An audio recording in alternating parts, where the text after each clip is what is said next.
Você já se perguntou como a igreja que conhecemos hoje surgiu?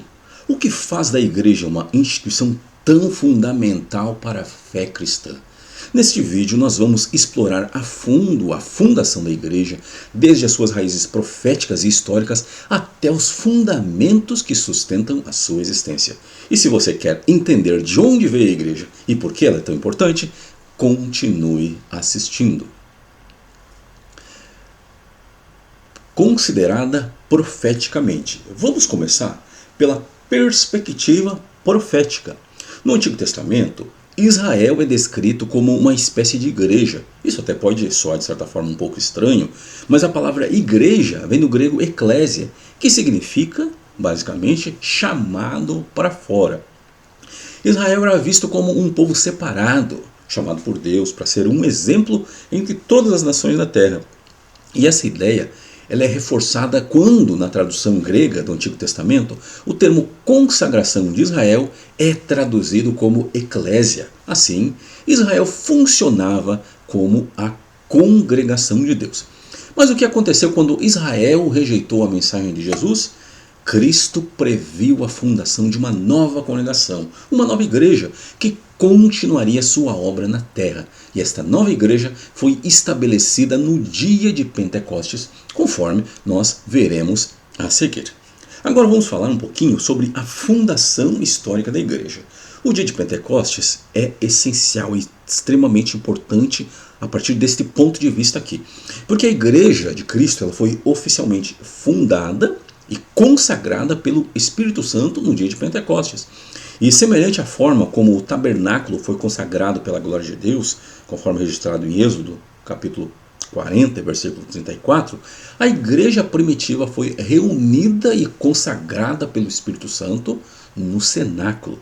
Jesus, durante o seu ministério, preparou o material para a igreja, mas foi o Espírito Santo que realmente edificou a igreja.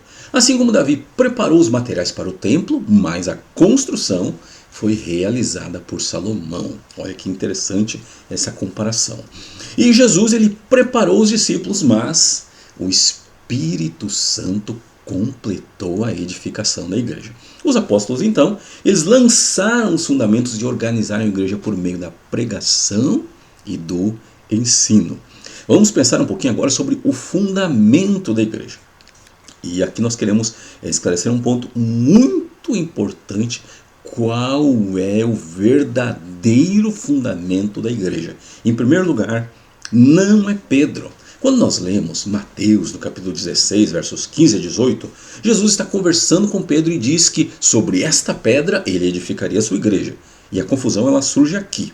Porque muitas pessoas acreditam que Pedro é essa pedra. No entanto, a palavra usada para se referir a Pedro é Petros, que significa pedrinha ou brita, ou fragmento. Só que Jesus, ao falar sobre a pedra da fundação, está utilizando a expressão pedra, que significa literalmente uma rocha sólida e inamovível. Em segundo lugar, a pedra é Cristo, conforme estamos vendo no slide. O verdadeiro fundamento da igreja é Cristo. Ele é a rocha sólida sobre a qual a igreja está edificada, conforme lemos em 1 Coríntios no capítulo 3 e versículo 11. E Pedro, apesar de ser um líder extremamente importante da igreja primitiva, não é a rocha sobre a qual a igreja foi construída. Jesus sim, ele é a pedra fundamental. E também as chaves dadas a Pedro. Em Mateus 16, 19, Jesus dá a Pedro as chaves do reino dos céus, o que significa, literalmente, a autoridade para transmitir o evangelho. E Pedro, ele teve um papel essencial na abertura do cristianismo para os judeus e os gentios, mas isso não o torna o fundamento da igreja.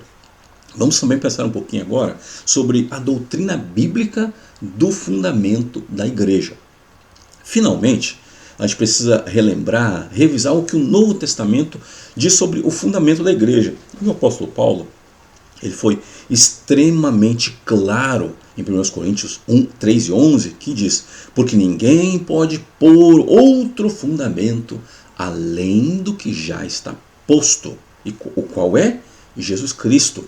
O apóstolo Pedro também confirmou isso, apresentando Cristo como a pedra principal, conforme está registrado lá em Atos, no capítulo 4, versos 11, também em 1 Pedro, no capítulo 2, versos 4 a 7.